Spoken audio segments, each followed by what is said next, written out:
Hi, I'm Renée Walker, a mindset mentor, speaker, and lover of all things spiritual. I believe that at our core, we are all spiritually wired for love, peace, success, and abundance.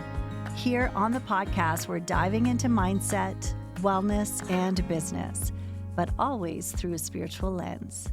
Let's just say we're going deep, but we're keeping it light. So let's elevate your life from the inside out, one conversation at a time. Welcome to Spiritually Wired.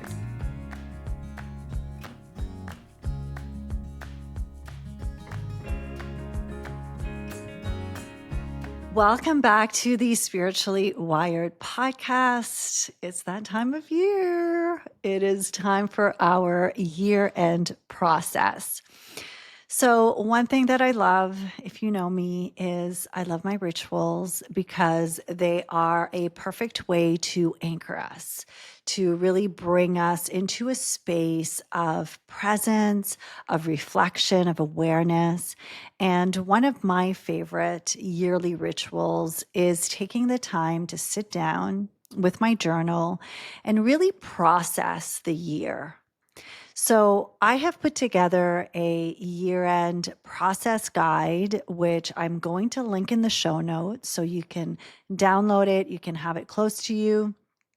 And in this episode, I'm going to move through it. So I invite you to keep your journal close by if that resonates, or just listen to it so you get a sense for why we're doing this work and why I'm very intentional with what it is that I add in the process. So this episode is going to get the juices flowing. You can download the guide so that you can sit down on your own with some candles, put on some music, give yourself the time and space to actually reflect on the past year. So here are the prompts that I share in the guide. The first thing that I want to invite you to do, and actually this isn't quite specifically in the guide, but one thing that's really helpful is to take your phone and your planner if you have one and take a moment to just look back on the year, because it's incredible how much we forget what we actually did in a year. You may even forget that you went on a short trip. You may forget that there were certain celebrations that you did, maybe certain milestones, certain big wins that you had. So take a moment to just bring yourself into the energy of the past year. So I will look at the calendar that I have on my phone because that's where I schedule all of my appointments, my things. I find also taking a look back on where my time went is really important. So if I see that there was a lot of one-on-one coaching, a lot of time where I was maybe connecting with friends or whatever, looking at what I have scheduled in my calendar just gives me a little bit of a better view perspective on where I spent my time. And then, of course, with my planner as well, it gives me an idea of the items, the to-do list, the projects that I was working on. So that, maybe takes 10, 15 minutes to bring yourself back in the energy, refresh your mind as to what it is that you actually did this past year. Because it's crazy how much we forget. January was a long time ago. So you want to take that moment to do that. And then also, as you're doing it, paying attention to, how you're feeling as you look back, what maybe feels good, what doesn't feel as good, maybe some of the progress, again, the win. So anything that is standing out, just pay attention to it. You can mark it down. Now, I want to make sure that when you are doing this process, your state of mind is very important. So we want to come to it from a place of gratitude, from a place of love. So this entire exercise is not an exercise in being hard on yourself and judging yourself. It really is an exercise in just, okay, I'm collecting data. I'm paying attention to what was, to how I'm feeling, so that I can now bring my energy to what matters this year. So it's not about being hard on yourself and judging yourself. It really is an opportunity for reflection, for self-awareness. So let's make sure that that is very clear. The next piece to the year-end process is focusing on what your wins were. Now, I will say in the guide, what are your top 3 big wins? It can be, if you had so many and you don't want to bring it down to 3, it can be 5 wins, it can be 1, but what is standing out to you as just something that you accomplished that you feel really good about? And also focus on what you learned from these wins, from these accomplishments, from these successes. The third piece is, what was your biggest challenge? And maybe you have more than one, but what what was hard this year? Again, we're not doing this to judge ourselves. It really is just an opportunity to reflect on what we learned and what are the lessons that we can bring from these challenges with us moving forward.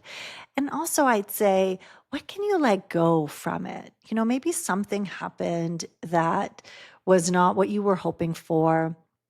But now, instead of carrying with you into the next year the regret, the disappointment, whatever it is that showed up for you, the lack from that experience, what can you let go of? But then what can you bring? What are the lessons that you can bring with you? So I find it's so important to do this because it gives us an opportunity to reframe what felt like a setback into okay, this happened and this was the best opportunity for me to grow, and now this is who I am today, and this is what I get to bring into the new year. So reframing our challenges, our obstacles, our setbacks is so incredibly powerful. So you want to take some time doing that.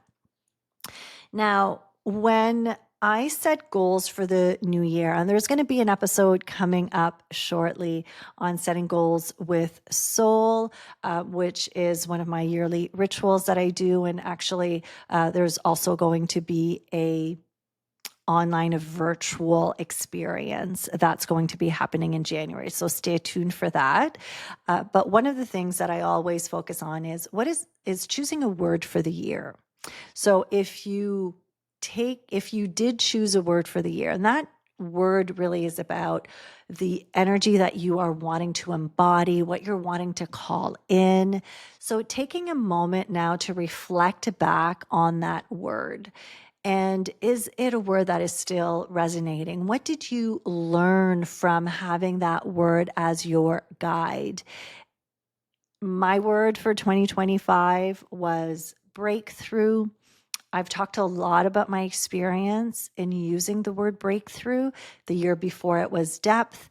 And so taking some time to reflect on what worked and what maybe didn't work, and having that word is very helpful to me. It's given me an opportunity to really learn from it and also be intentional with the word that I'm going to choose moving forward for next year. So take some time. How did the word play out for you? What did you learn from it?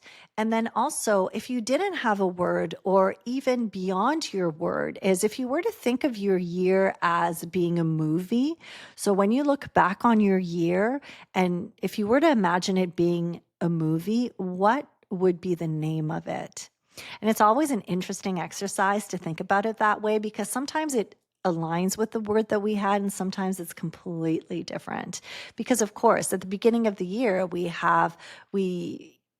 start the year with a certain intentions, but then life happens, and sometimes we're asked to pivot. Sometimes something completely unexpected happens. Most of the time, something completely unexpected happens, and maybe we've shifted completely our focus. So that is a fun way to look, and then to see, did the two align or not? The fifth piece of this process is staying with the question, what are you choosing to leave behind this year? So, what are you choosing to leave behind? And this can be a mix of limiting beliefs. It can be, thoughts that you're having, habits that you are recognizing are not serving you. It can be certain ways that you're showing up.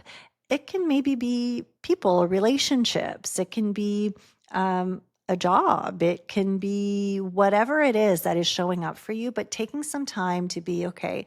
If I am bringing myself to where I am today, what is it that I am choosing to leave behind as I move into this next year? What is it that it served its purpose? Again, it's not about judgment. It served its purpose. And now, what am I ready to let go of? It is so powerful to do this. I love to actually pair that with a cord cutting experience and energy, a meditation, and just really being energetically releasing what it is that I'm choosing to not bring with me.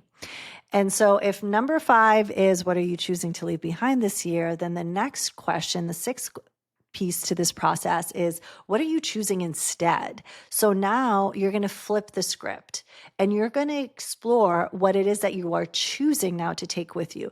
Now, I am using the word choosing choice very intentionally because this is where there's agency in that. You get to choose what you leave behind and what you bring with you. So now that you've explored, okay, this isn't working for me, this habit is really keeping me back, it's not supporting me in any way. So now what am I choosing instead? When we let go of something, it's always important to be intentional with what am I replacing that with? Maybe you're replacing it with space. So I'm choosing to let go of this commitment to that I have that really I do not look forward to. And so I'm choosing to say no to that so that I can say yes to more time for me, to more space to relax, for more well being. So really look at if you're saying no to something, it means you're saying yes to something else. So, what are you choosing instead? What are you saying yes to? And how is that serving you? Why is that important to you? Are there any rituals or practices that you are wanting to focus on this coming year? So, again, if we're letting go of a habit that's not serving us, then what is a habit that is serving us? What is a way in which we are choosing to show up every day consistently that is going to serve me more? So, those are some questions that you can ask yourself within the what am I choosing instead? And then next piece is just taking a moment to look ahead. And again, there is a different ritual that I do when it comes to setting goals. But for now, it's more sitting with, so as you've reflected on your year, you're in that perfect space to just to be and to invite curiosity around where am I feeling guided to explore further in the next few months? Like, where is my energy calling me? What are the areas that are calling me? Is it you look back and then you realize that health was a big piece of your year. And now for next year, you're realizing that I really want to focus on my health this year. I'm recognizing through this exercise that this is the year where I'm choosing to focus to make my health a priority.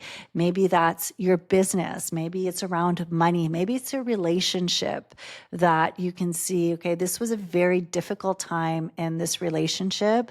And I can see that it really is important to me. And so I am going to choose this year to bring more attention, more energy, more love into this relationship. So just see what is showing up for you. Again, we're not making any specific announcements here. We're just sitting with what is showing up, where you're feeling called to bring your energy towards next year.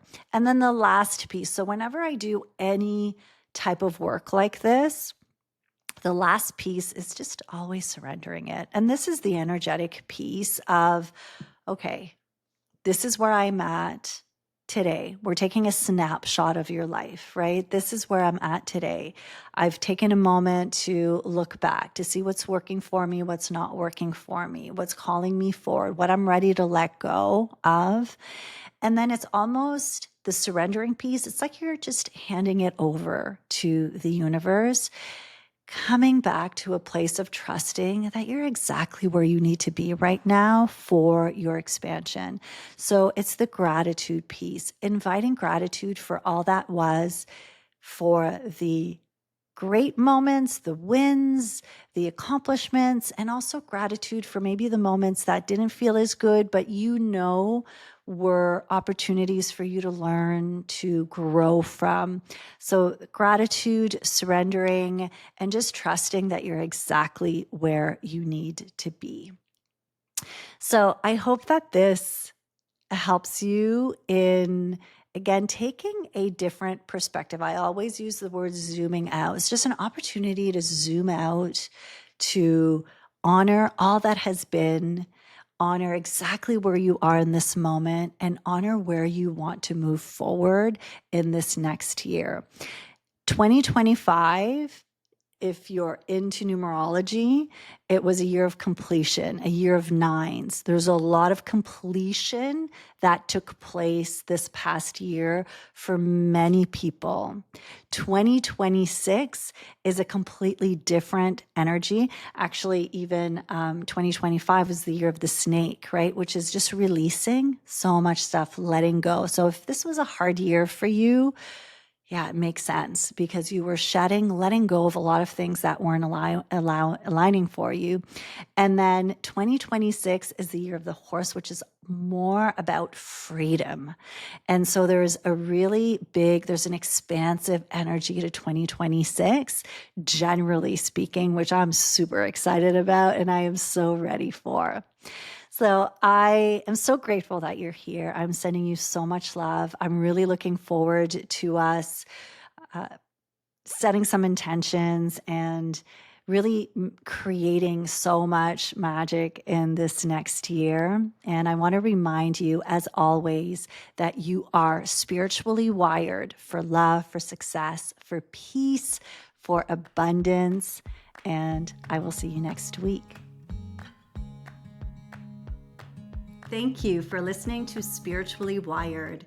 If you enjoyed this episode, be sure to follow and leave a review. It really makes a big difference for the podcast. And if you're ready to dive deeper and join a soul-led community, come be a part of the Spiritually Wired membership. With weekly live lessons and a rich library of recorded classes, it's designed to support you every step of the way on your spiritual journey. We currently have a special offer where you can receive your first month for half the price. You can find a link in the show notes or come check it out at reneewalkerwellness.com. Until next time, remember to take some deep breaths. Remember that you are spiritually wired.